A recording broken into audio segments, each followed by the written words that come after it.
Sigo feliz con el teclado Redragon y además se puede personalizar, y eso es lo que hice. Mandé a pedir unas keycaps, así se llaman, keycaps o teclas, unas keycaps naranjas, puedes darte cuenta, unas naranjas para que se vea bien el teclado, así como lo estás viendo, para que se vea con esas teclas. Se puede poner en la A, en la W, etcétera, pero yo solamente las puse en las de dirección, arriba, abajo, izquierda, derecha, y escape. Estoy pensando en adquirir otras, ya te haré el video si adquiero otras, pero las quiero de colores diferentes, ya te iré mostrando.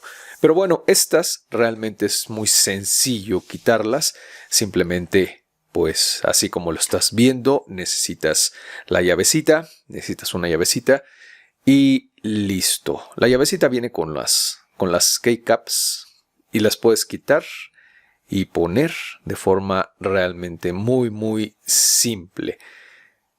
Así de sencillo, así de fácil. Y vamos solo con una llavecita que es esta, es de plástico. De hecho, el teclado también tiene una de estas y también se puede cambiar. Abajo vienen unas luces y también puedes cambiar las luces. He visto pocos videos realmente personalizando este tipo de teclados, pero pues puedes hacer maravillas con él.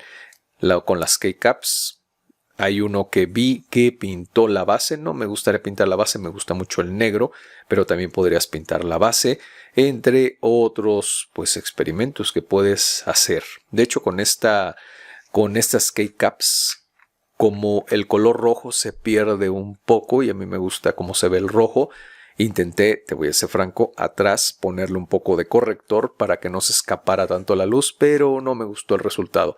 Pero vamos, puedo hacer pruebas realmente con estas keycaps y hay de diferentes colores, texturas y demás. Voy a estar probando, no me gusta adelantar, voy a estar probando con otras y ya te haré el video respectivo. Pero dime, ¿te gusta este tipo de personalización? ¿Qué le pondrías más? Te leo en los comentarios.